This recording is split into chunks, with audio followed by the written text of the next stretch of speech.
Mpendwa wa msikilizaji na mtazamaji wa vipindi vyetu, karibu katika masomo ya kesha la asubuhi lenye kichwa Muinue Yesu juu. Hivyo hapo ulipo kaa usibanduke, ni kusihi tu makinika nasi hadi tamati. Piga pandana ya makelele, Yesu yuaja tena. Ipaza sauti, imba sana. Yesu yuaja tena. Anakuja, anakuja. Yesu yuaja tena.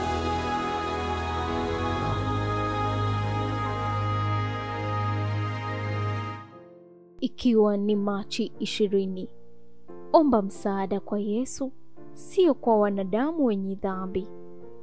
Tazama, mimi nipo pamoja nanyi siku zote, hata ukamilifu wa dahari. Mathayo 28 mstari wa 20. Na tuombe. Asante Baba kwa somo hili. Asante kwa asubuhi njema. Tunaomba utufundishe. Tunaomba Roho wako Mtakatifu akatuongoze, kutuelewesha na kutusaidia tuweze kuyaishi sawa sawa na mapenzi yako. Tunajikabidhi kwako tukiomba baraka zako ziwe pamoja nasi siku hii ya leo, kupitia jina lako Yesu Kristo, amen. Yesu aliuchukua ubinadamu juu yake mwenyewe. Aliweka kando vazi lake la kifalme na taji ya kifalme, na kushuka chini kutoka kwenye mamlaka ya juu katika nyua za mbinguni, akiufunika uungu wake kwa ubinadamu. Kristo aliikumbatia jamii ya wanadamu kwa mkono wake mrefu wa ubinadamu. Anasimama katika uongozi wa wanadamu, sio kama mwenye dhambi, bali kama Mwokozi. Ni kwa sababu hakuna doa wala dhambi katika nafsi yake ya uungu, ili kwamba aweza kusimama pale kama mdhamana wa wenye dhambi. Kwa sababu yeye hana dhambi, anaweza kuondoa dhambi zetu na kutuweka kwenye mahali pafaapo pamoja na Mungu, ikiwa tutamwamini yeye kama mmoja ambaye atakuwa utakaso na haki yetu. Ameahidi kwamba ikiwa utaomba hekima kutoka kwake, atakupatia. Lakini si muhimu mara zote kwetu sisi kujua sababu zote. Tunamkosea Mungu heshima pale tunapohangaika kupata mtu ambaye tunadhani anaelewa shida zetu ili atusaidie. Je, hakutupatia mwanawe wa pekee? Je, Kristo hayupo karibu nasi? Na je, hatatupa msaada tunaouhitaji? Tazama, mimi niko pamoja nanyi siku zote, anasema, hata ukamilifu wa dahari. Neno lake linairudia ahadi tena na tena. Haishangazi kwangu kwamba wakati huu kuna udhaifu mwingi mahali ambapo palipaswa kuwa na nguvu.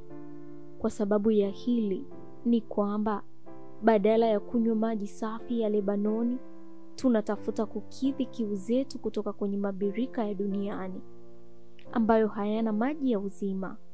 Tunawaamini wanadamu na tunaangushwa na kupotoshwa mara kwa mara.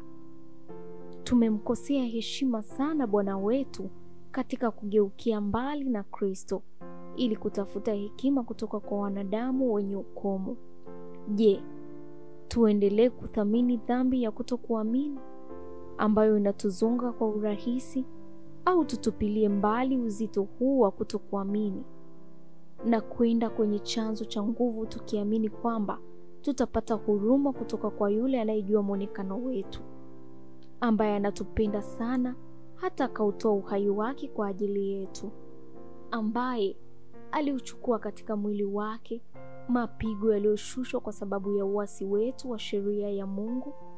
Alifanya haya yote ili tuweze kuwa wafungwa wenye matumaini. Hatumheshimu Yesu wala hatutambui kuwepo kwake. Hatutambui kwamba anapaswa kuwa mgeni wetu wa heshima, kwamba tunazingirwa na mkono wake mrefu wa kibinadamu, wakati kwa mkono wake wa kiroho anashikilia kiti cha enzi cha Mungu.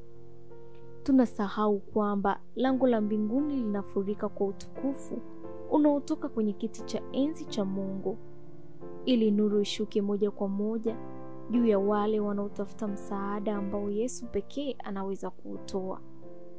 Alimwambia mwanamke wa Samaria, kama ungalijua karama ya Mungu, naye ni nani akuambiaye, nipe maji ninywe, ungalimwomba yeye, naye angalikupa maji yaliyo hai. Yohana 4:10. Utasoma katika manuskripti ukurasa wa 144 la mwaka 1901.